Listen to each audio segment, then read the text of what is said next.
Hi, everybody, and welcome to English Digest. My name is Joe. I'm Stephanie. Today we're on day 2 of the pamphlets that changed history. Now, yesterday we were learning all about Thomas Paine. Yeah. And the impact of a pamphlet he wrote called Common Sense upon the very founding of the United States of America. Mm-hmm. The United States was actually started as colonies, British colonies, but of course they did not remain that way. And part of the influence, the inspiration for the War of Independence or the Revolutionary War in the United States was actually just this little pamphlet written by Thomas Paine and the ideas that he had within them. We're going to talk about another one in France today, written by Emmanuel Joseph Sieyès. And this was another sort of revolutionary sort of document. Well, you know, if you're going to have a revolution, which is a big deal, that means you're overthrowing your government, you kind of need someone who has some ideas to start the movement. And that's what this Emmanuel Joseph Sieyès did. He wrote a pamphlet called What is the Third Estate? So today's program, we're focusing on the French Revolution, which was very bloody and has some really great stories behind it. If you've never seen the musical Les Miserables, you need to see it because you get a flavor for what the revolution was like. Right now, though, as we always do, we're going to read through our article and then we'll be back to discuss it.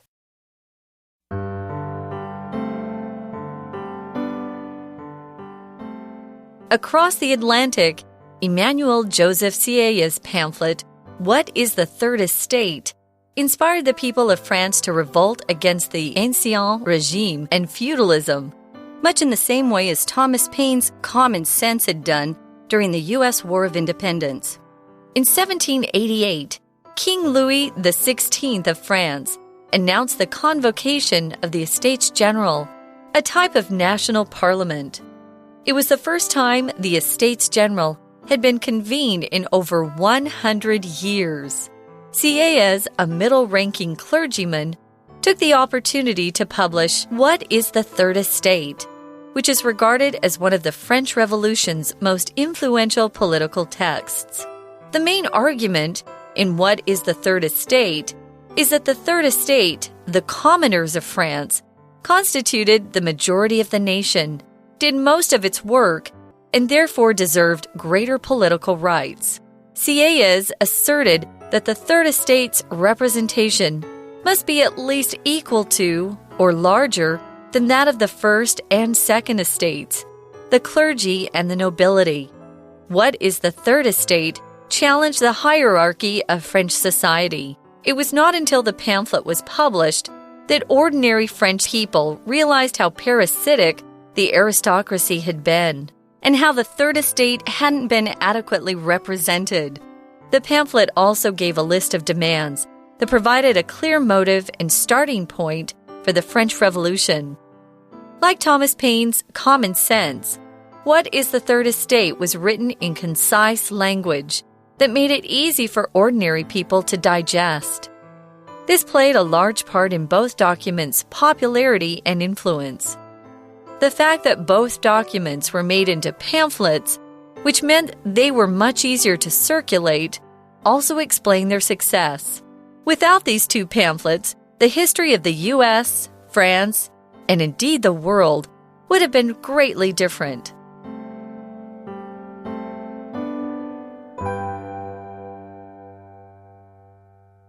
So it's interesting to see some of the similarities between these two documents in the language, how they were presented, and the impact they had on different places and different times, around the same time, almost in this case. Let's get back to the beginning of the article now. So this sentence is actually a paragraph. Let's break it down for you bit by bit here. We're saying across the Atlantic. We're moving across the Atlantic because yesterday we were in North America. Now we're going across the sea, across the ocean, in this case the Atlantic Ocean, to France. So often when we describe moving overseas, we'll say across the ocean, across the Atlantic, across the Pacific.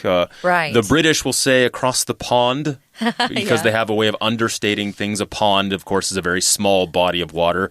An ocean is not. No. But when we're talking about changing locations overseas, we'll often say across the, and then say the name of the particular body of water that we are crossing. In this case, it's the Atlantic. We've got a writer by the name of Emmanuel Joseph Sieyes. His pamphlet was called What is the Third Estate? We're going to get into what these estates are a little bit later, but this pamphlet inspired the people of France to revolt. If you're going to revolt, it means you're going to have a revolution. It means that likely the king or the queen or the president or the prime minister is going to be on the way out, or the people are not happy about something. They are very dissatisfied. They're angry. And often it means they are ready to get violent in order to get what they want. They're not just going to say, excuse me, please, we're not happy, so please give us this, or we're going to be mad. Yeah. No, they're going to fight. Well, they were revolting against the ancient regime, or the ancient way that their government or those that had authority over them was set up. And feudalism. Feudalism was the way that society worked in medieval Europe. And the nobility were the only ones who could own land. Nobody else could own property. So if you weren't born into one of those noble families, if you weren't royalty, you had no chance of ever becoming wealthy, really. It was very hard. And if you lived on the nobility's land, you were a peasant, a servant, and everything that you produced crop-wise or with your livestock, you had to give a part of it to the owner of the land, which is the nobility. Well, they were revolting against this, much in the same way as Thomas Paine's Common Sense had done for the U.S.'s War of Independence, or the American Revolution, as we call it. All right, let's learn more about this time and place in France, what was going on then. It says, in 1788, King Louis XVI XVI, that's 10 plus 5 plus 1, the 16th of France, announced the convocation of the Estates General, a type of national parliament. So if you announce something, you say something publicly. You say it so everyone can hear it and everybody knows something. Convocation can have some different meanings. Sometimes convocation can mean like graduation. You can convocate from university, and we can say that instead of graduate. Here, convocate, it means kind of to come together. It's a gathering of some sort. This was a gathering together of the Estates General, and this was a type of parliament. Parliament is the organization of government. It's all the politicians, the elected officials, the people who represent the population, who make the decisions, who make laws for the country. Now, this was significant because it was the first time the Estates General had been convened in over 100 years. Convene means to come together for a certain purpose, often an official one. You can talk about convening a meeting at work, for example. You can say, we will convene at 10 o'clock. It's a very official way of saying, well, that's when we're going to meet. Yeah. But often when we're talking about politicians, we'll say, yes, they will convene at a certain time. I think that's where we got the noun convention, which a lot of us have participated in conventions. We'll go because our business sends us there. And it's where a lot of people come together and maybe listen to some experts talking about a certain field. Well, they were convening. It's kind of shocking that they hadn't met for 100 years. That's like our legislative yuan meeting every 100 years. Can you imagine? So they got together, and that's when this Sieyes, that's his last name, he was a middle-ranking clergyman. If you're a clergy or you're a clergyman, it means you're some sort of priest, or maybe you're a minister in a Christian church. Because we're talking about France, I'm going to just take a big guess here. It's not a big guess. He was probably a Catholic priest because most French people belong to the Catholic Church. So he took this opportunity to write down his ideas and thoughts, and he published his pamphlet called What is the Third Estate? And it's still regarded as one of the French Revolution's most influential political texts. if something's influential, it's able to influence or really affect the way people think or feel. Some of the most influential people in my life, of course, were my parents. So you can use it that way. Someone who has a large impact on you. Well, his pamphlet had a large impact on the French Revolution. Yes, you might be wondering what these estates are, first estate, second estate, third estate. We're going to learn a little bit more about that a little bit later. Yeah. But this had a big influence. It was an influential political text. So it was talking about politics, about politicians and the way that they affect the common citizens, and it contained some very revolutionary ideas for the time because they were coming out or attempting to come out of this feudal system, feudalism, where poor people, poor families, if you were born into a poor family, as Stephanie said, you would be poor forever, and so would your children and your grandchildren, and there was basically no way out. That would change eventually, in part thanks to this political text. We're going to learn more about it in just a little bit. Right now, let's listen to our Chinese teacher. 大家好，欢迎收听 English Digest， 我是 Alice。今天我们要继续阅读 Unit 11的第二天课程。承接昨天课文的主题，今天的课文举了另一个对历史有重大影响的小册子，那就是 What is the Third Estate？ 这本小册子激起了法国平民的自主意识，也导致后来的法国大革命。我们看到第一段第一句的中间部分 Emmanuel Joseph Sieyès' pamphlet What is the Third Estate inspired the people of France to revolt against the ancien régime and feudalism. 伊曼纽·乔瑟夫·西耶斯的小册子何谓第三阶级，鼓舞法国人民反抗旧制度与封建制度。这一句里有一个动词 revolt， 就是指用武力去反抗当权者。revolt 后面常常接介系词 against 来表示反抗的对象，例如The slaves revolted against their master and took over the plantation. 那群奴隶反抗主人，接管了大农场。Revolt 这个字也可以当名词用，有造反或是叛乱的意思。例如 The imperial army put down the revolt in its colony. 帝国军队弭平了殖民地境内的叛乱。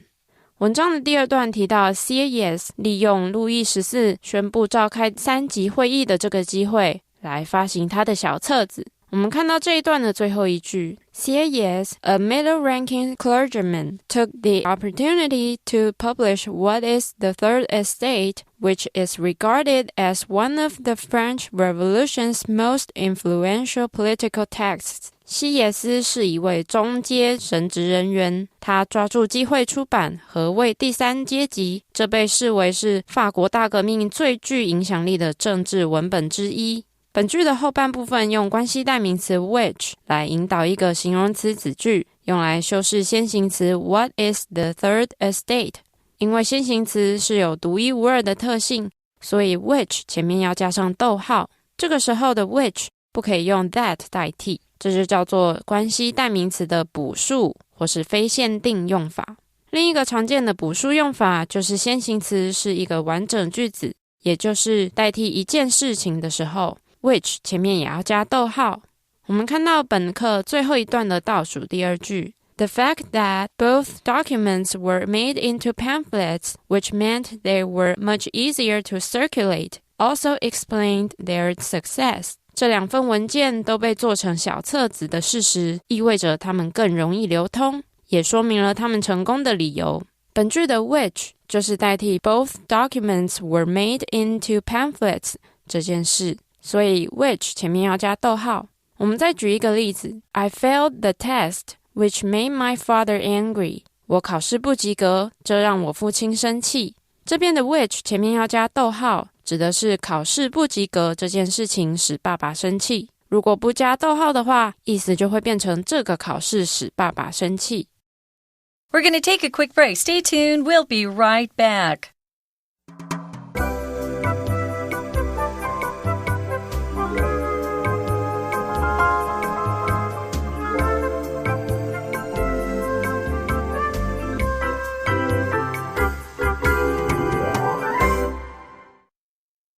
guys, we're back.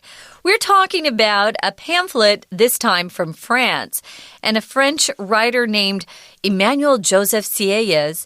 He was a clergyman at the time he wrote the pamphlet called What is the Third Estate? And it actually inspired the people of France to rise up in rebellion and to revolt against the current regime.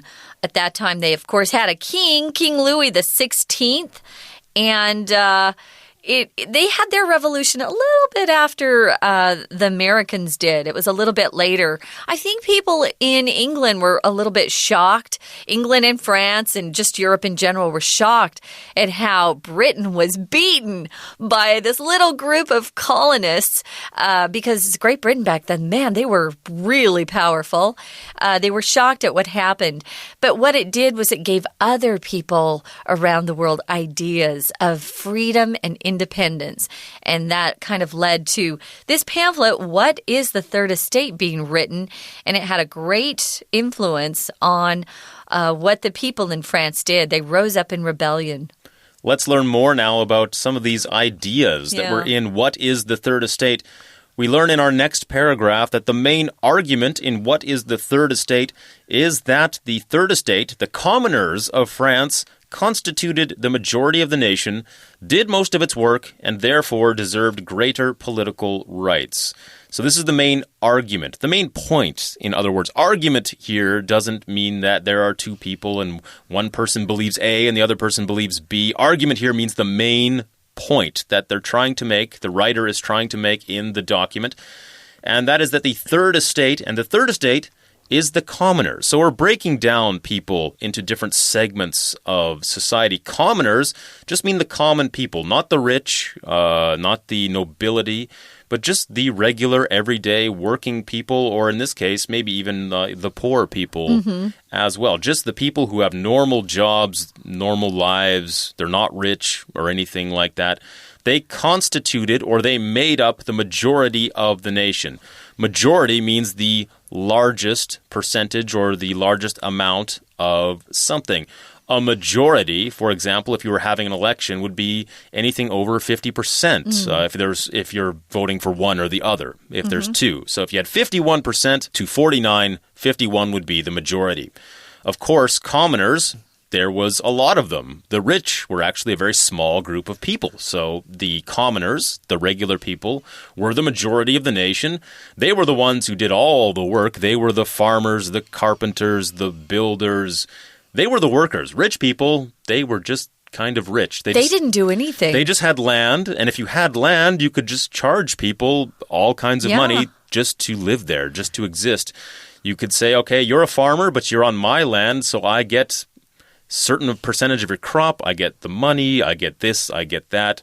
So they didn't have to do anything basically except count their money. That's what they did. Yeah, at least today, a lot of the very wealthy people in today's world, they are busy producing things and they own businesses. But back then, you were born into wealth and you didn't have to do anything. A lot of them would just sit around and play cards and go to parties. They would travel. They would go on things called a grand tour. They would go around the colonies and say, "Oh, look at all the poor people." Yeah. Interesting. They had a lot of wealth. It was very, very different back then. And also, a lot of the commoners had no education. They couldn't read. No, they couldn't go to school. So it was really very, very different. So there was a lot of classes, you could say social classes, and the problems that come with that. Well, what happened was that Sieyès, he is, remember, a clergyman. He asserted, this is what you assert. If you assert something, you say something very forcefully, strongly, you say, you believe this. He said that the Third Estate's representation must be at least equal to or larger than that of the First and Second Estates. The First Estate is the clergy. If you were in religion, you actually were in a higher class than just the commoners. They had access to books and education. And then the nobility, of course, is the royal people who were born into royalty. Representation is when you have people speaking on your behalf. Nowadays, we elect representation from from our different cities and communities, and they go to these legislative meetings and they say, my neighborhood wants this, and they're representing your voice.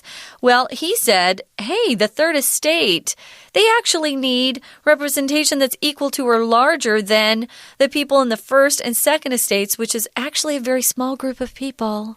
Now, what is the third estate challenged the hierarchy of French society? The hierarchy is the way that society is organized.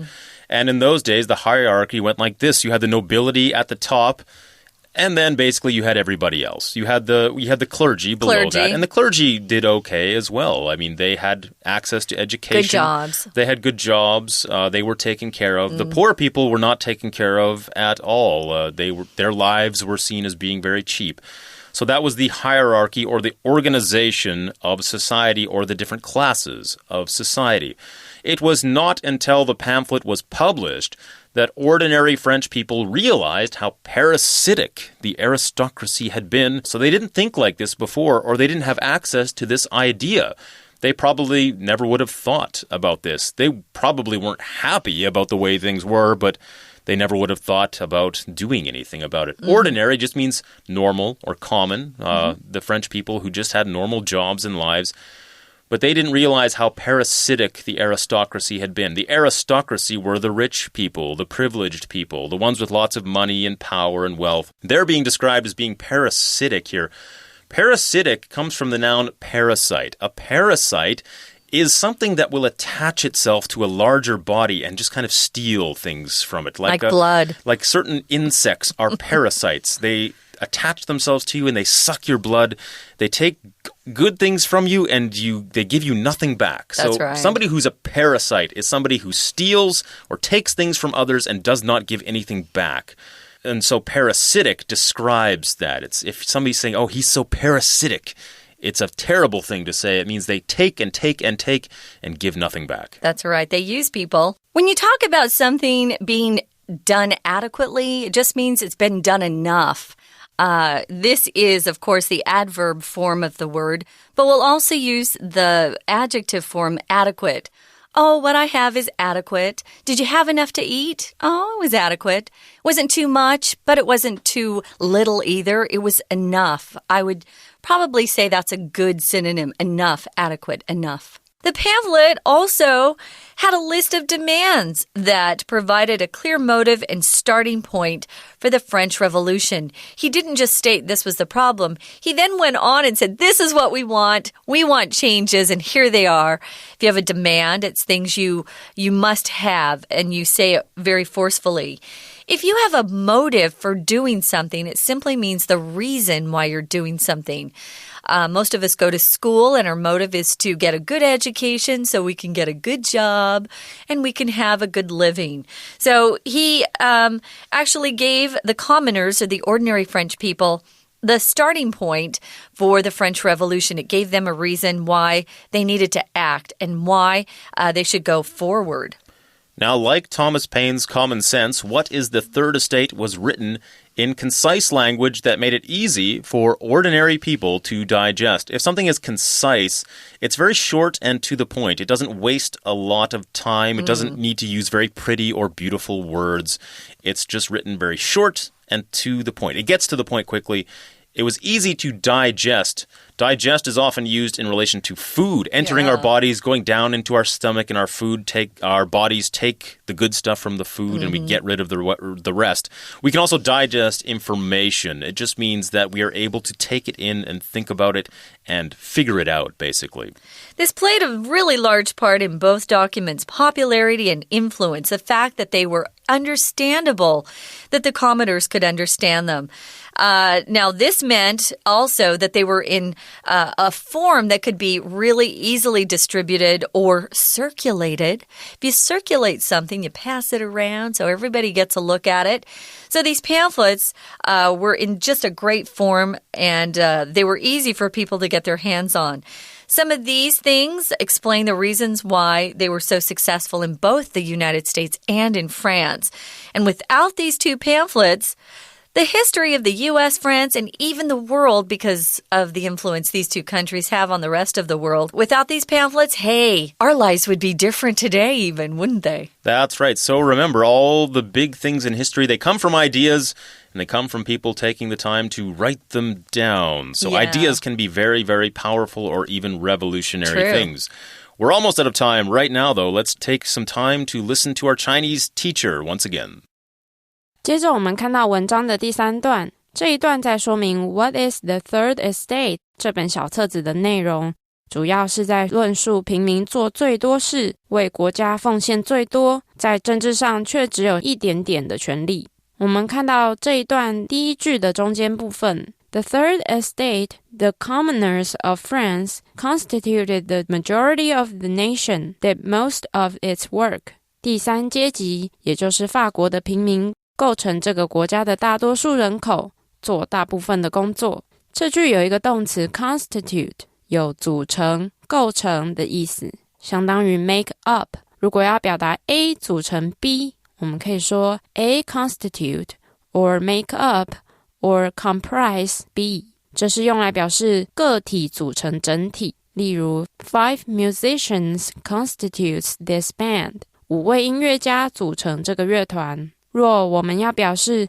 A 是由 B 组成，就可以说 A consists of or be composed of or be comprised of or be made up of B， 用来表示整体是由个体组成。像刚刚的例句，我们也可以改成 This band is composed of 5 musicians。